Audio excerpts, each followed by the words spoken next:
Hi, hello, this is Abdo Damondon. I'm making pancake. Wala pa kaming lunch or breakfast. Yeah. Wala kasi akong nabili na bread, sliced bread, the other day before the typhoon. So, bumili ako ng pancake mix. There.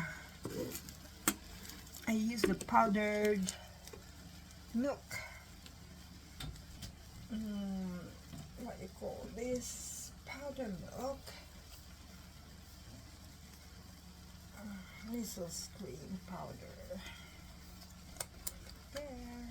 Oh, it's already burning. I use coffee mate milk. There.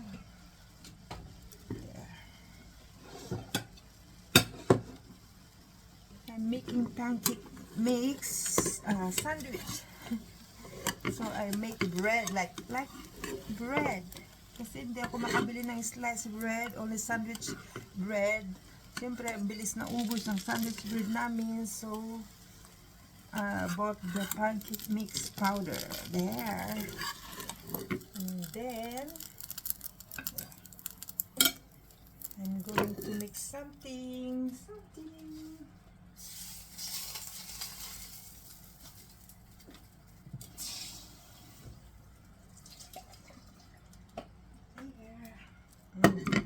Balik. Dito ko yung ham with cheese. So, I put on top of the pancake bread. See? I'm improvising our sandwich bread made of pancake. See? Pancake. Kasi hindi na ako makabili yung pancake syrup na mura na gusto namin. So, I can do something instead of use strawberry jam to spread. But I'm going to try this kind of thing. Happy dough soft sandwich. Ipatong ko doon sa ano. I'm sure gusto yan ni Mr. Ling. Anything I can eat. There, I put the ham, see? Bibili ako ng mga pagkain nung nag-start ng typhoon now. It's okay now, typhoon 1, so everybody is out. I don't know if naka-open na yung mga restaurant kasi syempre nag-cleaning pa sila. Yung mga nasirang mga bintanang ng mga nabasag. Then, dami kayang pati sa Ocean Park, yung hotel doon, pumasok yung daluyo, yung tubig na ang taas. Wow, basag, yung kunti ka mo, kunti lang ang damis doon. Yung iba talaga. Pati yung isang kaibigan kong Pilipina, nakapag-asawa ng taga-UK, yung bahay niya, talaga, warak yung bintana nila. Talagang nawarak yung bintana nila, kaya walang takip yung bintana nila nung tagbagyo. Tumba yung mga cabinet nila, oh my God. See? Sa lakas ba naman? Pag nasa yung place mo ay walang building na marami na nakapaikot sa'yo. Walang kahoy, mga kahoy naman, kanda bagsakan o kanda, kaya kawawa sila, yung mga nadamay. Buti kami, very safe kami ni Miss Ling. Nasa palikuran yung apartment namin. So, and also yung bahay ko doon sa kabila, walang bintana yun. Kaya safe yun kahit na walang pupunta doon. There, oh my God. The sandwich. There, see? See the sandwich? The pancake sandwich. There. And then, what I gonna do? What I gonna do is, you wait. Another one. Another topping. There, another topping. There, oil, oil, oil. Ang itim na yung aming palayok sa ano yun, sa init. Yung asawa ni Michael. Kahit mainit yung mga lutuan, inuhugasan ng tubig kaya ganyan, nangingitim talaga. Nangingitim siya. There, meron pa ako. There, maybe 1 egg each na lang. Okay.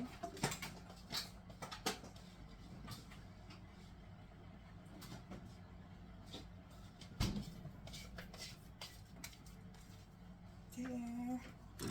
Ang sarap, tiyak, masarap ang kain ni Miss Ling mamaya kagabi. Nagsinigang, imbis na soup, na plain soup.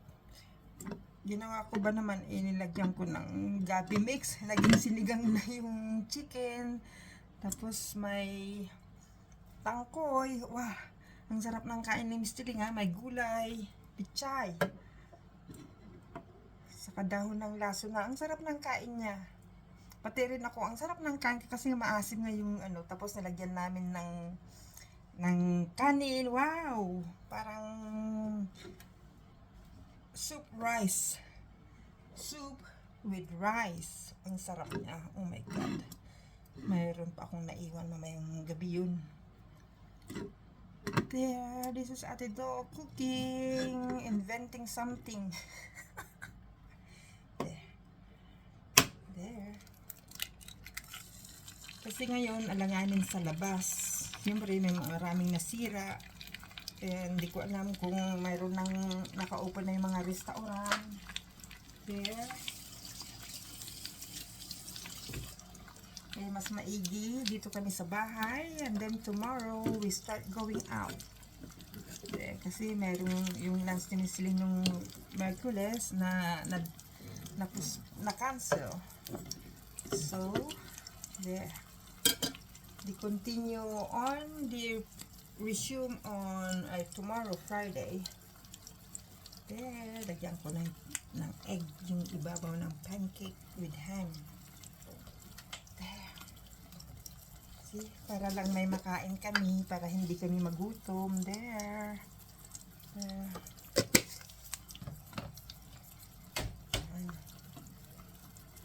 Yak, gusto ni Miss Ling to kahit first time ko na gawin ito. There. Dati yung pancake namin may banana. May banana ako doon. Kaso nga lang, wala kaming pancake mix. I mean yung syrup. So, I make pancake sandwich with ham and cheese and egg. See? Wow. This is really, I'm sure Miss Ling will love this one. There. Put the hot oil on top of the egg. So, it makes like that. See?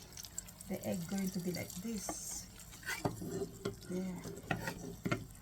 Hindi ko ginamit yung malaking palayok. Ito maliit lang. There. Para eksakto yung bilog ng pancake. There.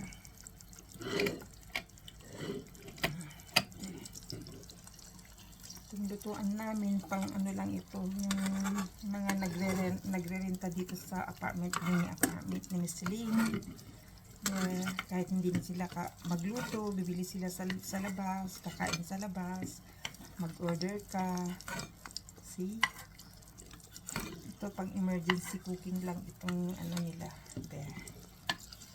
There. Oh, good Lord.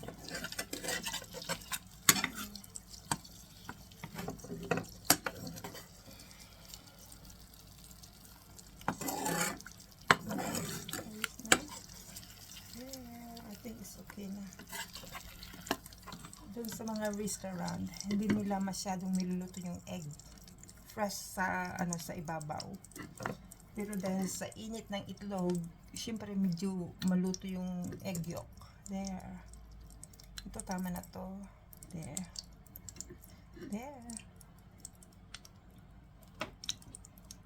Itap ko dito sa pancake sandwich. One more egg. There. There. Tigisa kami ni Miss Ling. Busog na kami nito. So, ulit, mamayang gabi kami kakain ulit ng dinner.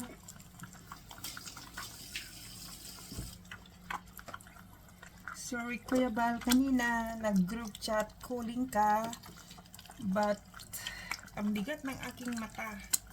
Hindi ko may open yung isang mata ko, kaya hindi ako nakipag-join sa group chat calling sa birthday ni Tita Inday PB.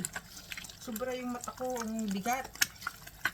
For the first time na nangyari yung isang mata ko, si Kuya Bal nag-live late na kagabi, di ba? So, hindi pa ako nakatulog noon. Nagpi-play pa ako ng mga pwede kong i-play pa. There. Hindi ko na naasikaso yung channel ko kasi nga nagpi-play tayo sa iba. There. Tapos ang haba-haba. Yung mga siyempre, madelay ang panonood sa iba din. Hindi natin napapasyalan na yung iba dahil nga wala nang hinto. Sabay-sabay, tapos ilang beses may naglalay, mamaya naglalay ulit. See, paano ka makakaano sa iba din? Halos wala nang hinto dahil hinahabol nila yung mga yung mga sweldo nila sa YouTube. So ngayon wala tayong pera. Oh my God.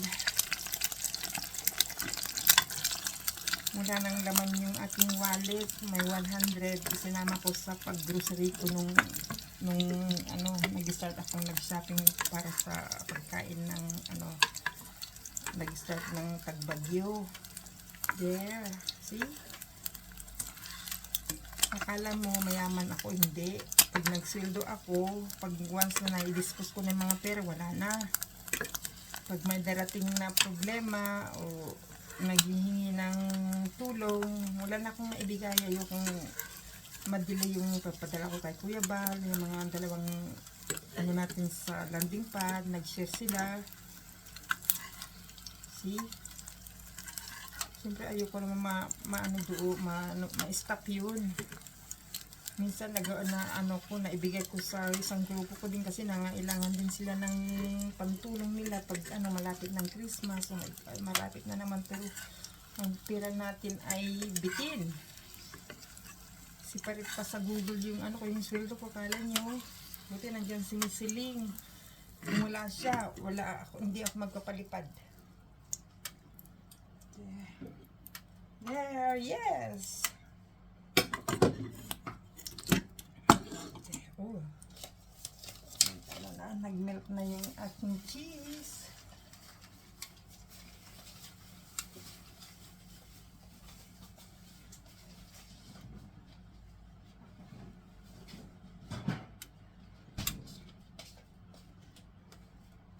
Swerte na lang yung mga Team Kalingap partners. Nandyan si Tita Inday PB. See? Kasi hindi ko kaya yung ginagawa niya. Siyempre, US yung sa kanya, malaki ang pali. There. Ito yung pancake sandwich namin. See, no need to roll. Just eat with fork and knife. There. At we need coffee for this. There, this is Ate Dol de Mondon inventing something. Kasi wala kaming sliced bread. I'm sure wala din sa labas. Hindi pa sila nakagawa niyan. Pero maraming sandwich naman. There. Kaya hindi ka magutom. There, sa mga 7-Eleven, may mga mabili naman dyan. Pero yung mga importanteng kailangan ng tao, start ng Tuesday, nag-panic buying na, and then